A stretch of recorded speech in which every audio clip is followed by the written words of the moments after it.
No, don't stop till you get enough. And you haven't had enough? No way. No way.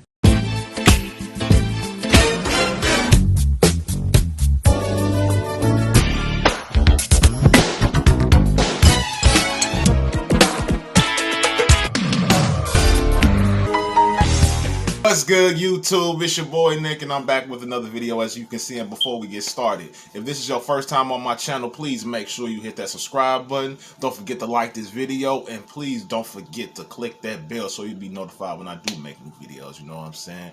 So today, man, we are about to watch how Eminem's diss track to Michael Jackson cost him $500 million. You know what I'm saying? And then in my other video, I said we was gonna touch on this, man, but we about to get straight to it, man. But without further ado, let's get it. I think what Stevie Wonder said is true, and I just don't want to say too much more than that. But he should be ashamed of himself, what he's doing. This statement comes directly from the legendary king of pop, Michael Jackson, sharing his perspective on one of the most contentious diss tracks created by Eminem, in which Eminem attempted to ridicule MJ in a music video which can be seen here. That's not a stab at Michael, that's just a metaphor. I'm just psycho, I go a little bit crazy sometimes. Eminem didn't just incorporate Michael Jackson into his lyrics. He also directed the entire music video with a clear focus on Michael, which deeply hurt the king of pop. I've always admired him, and to have him do something like that was pretty painful as an artist to another artist. However, it appears hurting Michael cost him a whopping $500 million. Now, to understand why Michael Jackson felt compelled to use strong language in response to Eminem and what actually made him pay $500 million, let's delve into the origins of their conflict. Nobody's gonna know who'd hear it. Give a little poot poot, it's okay. It's widely recognized in the music industry that engaging in a feud with Eminem often leads to unfavorable outcomes for the other party involved, especially during the mid-2000s. Slim Shady was a dominant force in the industry, unafraid to take on almost anyone. However, there's always someone even more influential, and in 2007, Michael Jackson demonstrated that he was that formidable figure. I've been an artist most of my life doing what I do, and I've never attacked another fellow artist. In 2004, Eminem unveiled the music video for his track Just Lose It, the lead single from his album Encore. The song, accompanied by a vibrant and provocative music video, featured Eminem openly mocking various aspects of Michael Jackson's life. This included references to Jackson's changing appearance, the legal issues he faced the previous year, and a traumatic accident that had led to the singer's hospitalization. In the song's lyrics, Eminem raps, "What else could I possibly do to make noise? I done touched on everything but little boys. And that's not a stab at Michael, that's just a metaphor. I'm just psycho." During the Just Lose It music video, Eminem went to great lengths to mock Michael Jackson. He dressed up as Jackson and incorporated various symbolic elements into the video. This included a scene where his nose falls off, alluding to Jackson's plastic surgery on his nose, his hair catching fire, a reference to Jackson's real-life hair accident during a Pepsi commercial shoot in 1984, and children jumping on his bed, which alluded to the controversial allegations surrounding Jackson and his association with children. Just lose it. The song and video were undeniably successful at the time, but it's understandable that Michael Jackson took offense to the portrayal. In response, the Jackson estate issued threats of legal action against Eminem for the public insult and made considerable efforts to have the video banned from popular music channels. However, speaking in an interview with a Los Angeles radio station, Jackson stated, "I've admired Eminem as an artist and was shocked by this. The video was inappropriate and disrespectful to me, my children, my family, and the community at large." When Eminem was asked about the Just Lose It music video and how it had upset Michael Jackson, he responded with a succinct statement, "I apologize for that. We've all heard stories of people making a less than stellar first impression with an employer, but this particular situation really takes the cake." The personal things, that was not planned. It was making no personal judgment from Michael Jackson. It was not. But what motivated him to take such a bold step and mock a legendary figure, risking potential backlash and cancellation? Eminem must have had his reasons. It appears that the sequence of events may have originated on November 19th, 2002, when Michael Jackson caused controversy by dangling his 9-month-old son, Prince over a balcony. In response to the backlash, Jackson explained that he had held his son securely during the incident and that his intention was to show appreciation to his fans. He was protecting his identity while endangering his life. Months later, on June 24th, 2003, Eminem was on his world tour, known as the Anger Management Tour, which brought him to Glasgow, Scotland. During his stay there, fans gathered around his hotel. In a tongue-in-cheek response to Michael Jackson's controversial balcony incident, Eminem decided to playfully mimic Jackson's actions. He grabbed a fake baby, wore a Michael Jackson mask, and humorously imitated the incident, knew exactly making what fun you of Jackson was doing, in the process.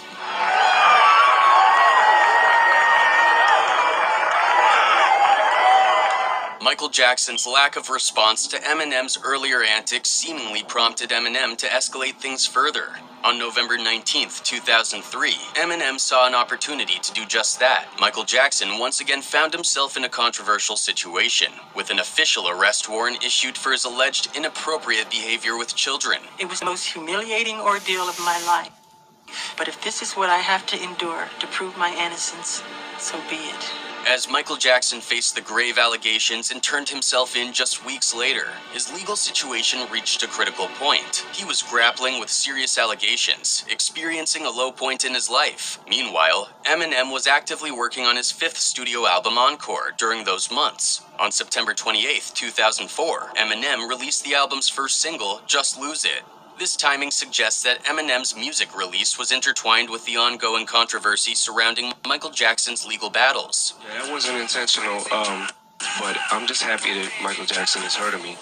Then on October 3rd, 2004, Eminem released the official music video for Just Lose It, and it was at this point that the public feud between Eminem and Michael Jackson officially began.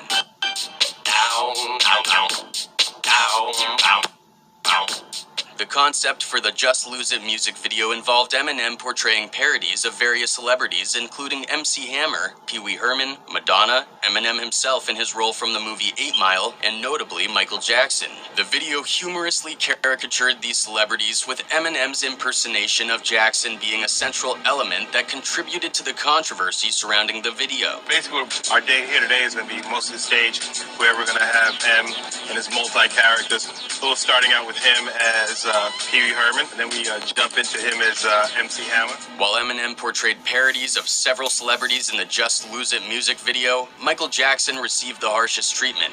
Eminem's mocking of Jackson was particularly severe, touching on various aspects of Jackson's life and controversies. The video went so far as to address the sensitive topic of Jackson's alleged suspicious activities with children, making it a focal point of the parody. In addition to the visuals, the actual lyrics of the song contained derogatory references to Jackson. Come here, little kitty, on my lap. Guess who's back with a brand new rap? And I don't mean rap as in a new cake. Around a week later, on October 12, 2004, Michael Jackson made a phone call to Steve Harvey's morning show in Los Angeles. During the interview, Michael Jackson stated, "I am very angry at Eminem's depiction of me in his video. I feel that it is outrageous and disrespectful. It is one thing to spoof, but it is another to be demeaning and insensitive. I've admired Eminem as an artist and was shocked by this. The video was inappropriate and disrespectful to me, my children, my family, and the community at large." During the interview, Steve Harvey humorously noted that he had been revoked from having a hip-hop past due to his involvement in the conversation. Additionally, Michael Jackson requested that video channels such as VH1, MTV, and BET remove the Just Lose It music video. At that time, the only network that complied with this request was BET, which decided to withdraw the video from its rotation in response to Jackson's concerns. Every video just gets worse and worse.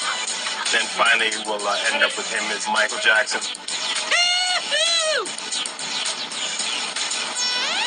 The day after the interview, Michael Jackson announced his intention to sue Eminem over the Just Lose It music video. However, as time passed, Jackson did not follow through with the lawsuit. Instead, what followed was a strong reaction from Michael Jackson's fans, who protested to have the Just Lose It music video removed from every major video platform, including MTV, VH1, VH1, Music Choice, and many others. Michael Jackson rally as fans of the King of Pop protest Eminem's new video that pokes fun at Michael Jackson in a very personal way. On November 11th, 2004, Michael Jackson's fans organized a protest outside Times Square in front of MTV's Total Request Live (TRL) show. They were demanding the removal of Eminem's Just Lose It music video from the MTV platform. It's worth noting that this protest occurred just one day before Eminem officially released his fifth studio album, Encore. Upon learning of the protest organized by his fans outside Times Square, Michael Jackson took the opportunity to call in and express his appreciation for their support. He said, Well, Geraldo, it's because of my fans that I'm calling you today. I mean, I feel they're the best fans in the world, and I decided, rather than have anyone else speak for me, that I would do it myself. The protests organized by Michael Jackson's fans ultimately did not lead to the removal of Eminem's Just Lose It music video from platforms like MTV and BET. Eminem's team responded by arguing that removing the video would be a violation of freedom of speech. Additionally, they compared the content of Just Lose It to other videos such as Nelly's Tip Drill to make the case that it was not demeaning towards anyone and therefore should be allowed to air on these platforms. That's the kind of cool side of it. The fact that he's heard of me is you know, that does me enough. But like the personal things, you know, that was not planned. After the release of Encore, Eminem participated in various interviews where he was questioned about his decision to target Michael Jackson in the Just Lose It music video. I was definitely surprised at Michael Jackson's reaction. The video wasn't to pass judgment on anything. You know, he may have felt like he got the worst because of what he's going through or whatever, but... Several weeks after Eminem had been addressing Michael Jackson in his interviews, Stevie Wonder stepped in to defend Michael Jackson during his own Billboard interview on December 6, 2004. In the interview, Stevie Wonder expressed his disappointment with Eminem's actions and statements regarding Michael Jackson, indicating that he was disheartened by Eminem's approach towards the iconic pop star. He said, "Kicking someone when he's down is not a good thing. I have much respect for his work, though I don't think he's as good as Tupac, but I was disappointed that he would let himself go to such a level. He has succeeded on the backs of people predominantly in that lower pay bracket, so for him to come out like that is..." A couple of months later, on January 20th, 2005, Michael Jackson finally responded comprehensively to Eminem during a sit-down interview with Geraldo Rivera on Fox News. This interview marked Jackson's direct and public response to the controversy surrounding Eminem's parodies and comments about him. It's a commonology in mankind that I don't like. That part of it, that kind of, you know, envy. Following Michael Jackson's interview with Geraldo Rivera, direct exchanges between Michael Jackson and Eminem ceased. Eminem occasionally made subliminal remarks about Michael Jackson in interviews throughout 2005, but there were no further direct confrontations or significant developments in their public interactions beyond that point. As time passed, both Michael Jackson and Eminem refrained from making any public comments about each other. Eminem faced personal challenges, including the loss of his best friend Proof, and struggles with substance addiction. Meanwhile, Michael Jackson was focused on expanding his business ventures. On May 31st, 2007, Michael Jackson seemed to get his own form of payback towards Eminem when his company, Sony ATV, purchased the publishing company Famous Music for a substantial sum of $370 million. Michael's like, yeah, you ever thought of selling your publishing? He goes, oh, I thought about it. You know, I wanted whatever, 30 million. He goes, okay. Indeed, Famous Music owned a portion of Eminem's back catalog, including some of his most significant hits. This acquisition also encompassed the publishing rights of other artists such as Shakira and Beck, whose catalogs were part of the sale by Viacom, of which Famous Music was a subsidiary. This strategic move allowed Michael Jackson to exert influence over a diverse array of musical catalogs. Oh, he wanted to own all the publishing on the album you guys are working on. Yeah. What'd you say? Yeah, and I was like, let's talk about it. Under the terms of the deal, Sony ATV secured the rights to a vast catalog of over 125,000 songs, with Eminem's catalog standing out as one of the most high-profile and lucrative assets within that portfolio. This acquisition solidified Sony ATV's control over a substantial and diverse range of musical compositions. Speaking about acquisition, Sony ATV CEO Martin N. Bandier said, "The Famous Music catalog is a world-class asset filled with evergreen songs that people know and love. The depth and breadth of the catalog is what truly makes it great. It's essential to clarify that the prevalent misconception in this story is that Michael Jackson owned Eminem's entire music back catalog, which is not accurate. Instead, Jackson's ownership was limited to a few hits and select songs, including notable tracks like Without Me and The Real Slim Shady. Oh, wait, you're kidding. He didn't just say what I think he did he? And Dr. Dre said... In 2009, both Eminem and Michael Jackson were gearing up for their respective comebacks. Eminem successfully made his return with the release of his album Relapse, marking a significant comeback for the rapper.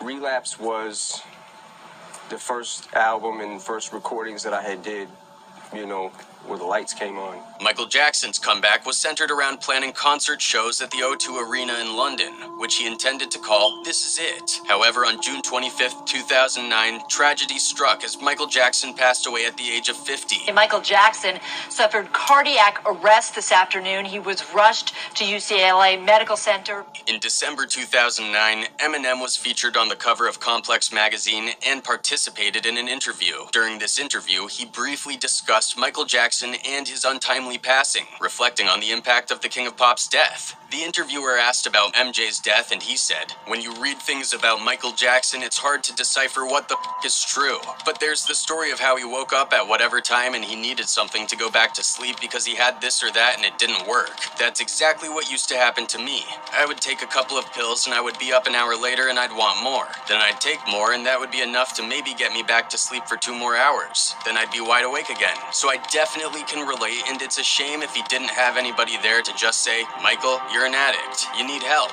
Years later, on March 15th, 2016, Sony acquired Michael Jackson's music catalog rights for Sony ATV, which Jackson had owned a 50% stake in for a staggering $750 million. This acquisition meant that Sony now held sole ownership of the music publishing catalog, including the works of iconic musicians like the Beatles, Bob Dylan, and other hit-making artists, among them Eminem and Taylor Swift. The deal represented yet another posthumous blockbuster agreement for Michael Jackson. His estate had managed to eliminate the singer's substantial debts through a combination of new music and movie ventures, as well as the re-releases of his most popular music. The benefits of Jackson's estate were directed towards his mother and 3 children, ensuring their financial stability and securing his legacy even after his passing. Rob Stringer, Chief Executive Officer, Sony Music Entertainment, commented, "Michael Jackson was an unsurpassed genius and an iconic force in music entertainment. The music and videos he made as an artist as part of the Sony music family are essential to pop culture history. We're proud to be part of that history and to find new innovative ways to make Michael's music available to future generations of fans." Following the previous deal, Sony Corp once again reached an agreement to acquire the Michael Jackson estate's 50% interest in Sony ATV, granting Sony complete control of the music publishing company. According to the announcement, Sony entered into a memorandum of understanding to purchase the Jackson estate's 50% stake in the publishing company. Because, you know, they went on not to promote. Like, Michael had a vision. Like, I was part of it. I remember him saying, "We're going to come out with this first." The deal was valued at $750 million and marked the culmination of a joint venture between Sony and Michael Jackson that had spanned 21 years. A definitive agreement was expected to be finalized by March 31st, with the deal closure anticipated to occur in late 2016 or early 2017. The transaction was subject to specific closing conditions and regulatory approval. Michael is known for the visual. Oh, yeah. He made MTV. Exactly. Thriller was an actual film. Yeah. No one had done that before. Yeah. At that time, Upon the completion of the deal, the Jackson estate retained its 10% interest in EMI Music Publishing. Additionally, they continued to have ownership of MyJack Music, the publishing company responsible for Michael Jackson's own compositions and songs written by other artists, as well as retaining control over Jackson's master recordings. Michael Jackson acquired the ATV portion of the catalog in 1985 for $41.5 million, and later he merged it with Sony, forming the Sony ATV Music Publishing venture. This catalog remained one of his most profitable assets at the time of his untimely death in June 2009 at the age of 50. Despite the immense success of his career, Jackson faced significant financial challenges, and by that point he was in debt amounting to hundreds of millions of dollars. Because whatever business was in right at the time. That's why. Oh yeah, it got halted for sure. So you're That's talking crazy. about Michael Jackson gonna halt him? Yeah. Sony's acquisition of the remaining 50% interest in Sony ATV marked the conclusion of what had been described as a complicated ownership structure. This acquisition granted Sony complete control of the publishing operation, consolidating its position in the marketplace. In addition to Sony ATV, Sony already owned 29% of EMI Music Publishing and served as its administrator. Under the leadership of Martin Bandier, who had recently signed a 3-year contract, the publishing company achieved remarkable success, generating over $1.2 billion in revenue between Sony ATV and EMI Music Publishing. Sony is splashing out €2 billion to buy a controlling stake in the music publisher EMI. The deal will take advantage of the rapid growth in streaming services.